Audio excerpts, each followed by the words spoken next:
한국교회의 인본주의화. 능력을 잃어버린 교회, 다시 무릎으로 돌아가라. 1. 들어가는 말. 겉은 화려하나 속은 메마른 교회. 오늘날 한국교회는 외형상 큰 건물과 조직, 수많은 프로그램, 거대한 예산을 자랑하지만 정작 세상에서의 영향력은 미미하고 성도들의 삶은 세상 사람들과 다르지 않습니다. 왜 이렇게 되었을까요? 왜 우리는 하나님의 능력을 잃어버렸을까요? 예레미야 선지자는 예레미야 2장 3절에서 이렇게 탄식합니다. 내 백성이 두 가지 악을 행하였나니 곧 그들이 생수의 근원되는 나를 버리고 스스로 웅덩이를 판 것인데 그것은 그물을 가두지 못할 터진 웅덩이니라.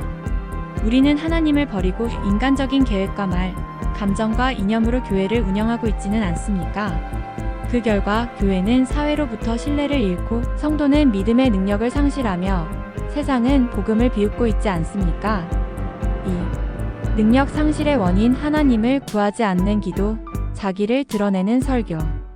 한국교회 능력 상실의 원인은 첫째, 하나님을 구하지 않기 때문입니다.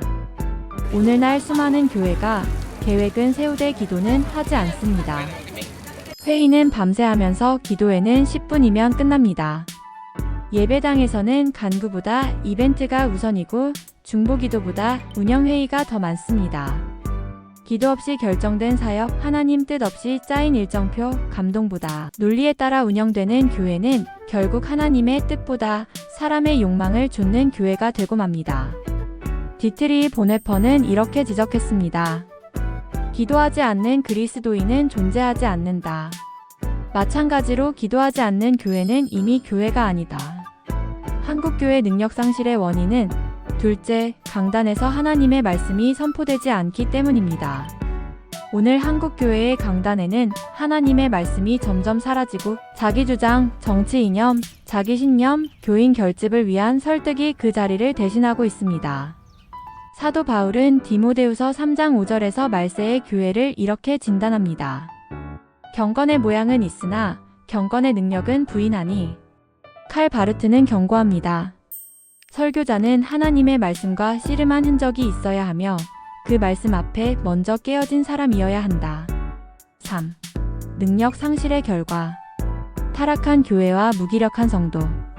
한국 교회의 능력 상실의 결과. 첫째, 성도들은 세상과 구별된 삶을 살지 않습니다. 한국교회 성도 수는 수천만에 이르지만 사회 곳곳에서 기독교인의 삶은 빛으로 드러나지 않습니다. 주일엔 예배를 드리지만 평일엔 거짓과 욕망에 찌든 삶을 삽니다. 교회 안에서는 찬양하지만 가정과 직장 안에서는 폭언과 분노를 드러냅니다. 헌금을 강조하지만 직장에서 정직하지 않은 방식으로 돈을 법니다. 이는 성령의 능력 없이 종교만 유지하는 형식 신앙의 전형입니다. 예수님은 요한계시록 3장 17절에서 라오디게아 교회를 향해 이렇게 책망하십니다. 내가 말하기를 나는 부자라 부유하여 부족한 것이 없다 하나 실상은 내가 궁고하고 가련하고 가난하고 눈멀고 벌거벗은 자니라. 한국교회의 능력 상실의 결과. 둘째, 이단과 거짓 교리가 범람합니다. 진리의 말씀이 약해지면 거짓 영성이 교회를 점령합니다. 영적 능력이 사라지면 영적 분별력도 사라집니다. 그 틈을 타 이단과 거짓 교리가 유입되고 사람들은 감성적인 위로와 기복신앙에 빠져듭니다. 요즘 교회 주변을 보십시오. 이단에 바로 기복과 축복만 강조하는 번영신학 심리상담을 포장한 인본주의 예수 없이 성공하는 삶을 말하는 자기계발적 설교 등. 왜 이런 것들이 유행할까요? 진짜 능력이 사라졌기 때문입니다. 참된 복음의 깊이와 영광이 사라졌기 때문입니다. 4. 능력 회복의 길. 다시 하나님께 돌아가 무릎 꿇을 때. 한국교회가 능력을 회복하기 위해서는 첫째, 첫사랑을 회복해야 합니다. 요한계시록 2장 5절은 다음과 같이 말합니다.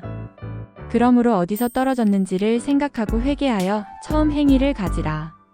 하나님과의 첫사랑을 회복하는 것이 능력 회복의 시작입니다. 기도의 자리를 회복하고 말씀 앞에 무릎 꿇고 하나님을 하나님으로 인정하며 살아야 합니다. 우리의 문제는 프로그램 부족이 아니라 영성의 실종입니다.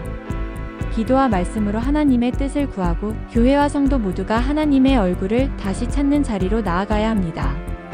한국 교회가 능력을 회복하기 위해서는 둘째, 강단에서 하나님의 말씀이 선포되어야 합니다. 설교자는 하나님의 말씀만을 대언해야 합니다. 자신의 주장, 자신의 철학, 자신의 감정이 아니라 하나님의 뜻을 전하는 자여야 합니다. 설교를 준비하는 시간은 말씀과의 씨름, 자기 부인, 성령의 기름 부으심을 간구하는 시간이어야 합니다. 말씀이 강단을 살리고 강단이 교회를 살리고 교회가 세상을 변화시킵니다. 칼빈은 이렇게 말했습니다. 강단은 하나님의 말씀을 들려주는 자리이며 그 말씀이 성령 안에서 들려질 때 하나님의 능력이 임한다. 한국 교회가 능력을 회복하기 위해서는 셋째, 교회는 다시 기도의 집이 되어야 한다. 예수님은 마태복음 21장 13절에서 성전이 장사꾼의 소굴이 된 것을 보시고 분노하시며 말씀하셨습니다. 내 집은 기도하는 집이라 일컬음을 받을 것이다. 오늘 우리 교회가 다시 무릎 꿇을 때, 다시 하나님을 두려워할 때 그곳의 능력의 회복, 은혜의 회복, 교회의 회복이 시작될 것입니다. 결론. 무릎을 잃은 교회는 모든 것을 잃는다. 한국 교회는 이제 방향을 바꿔야 합니다.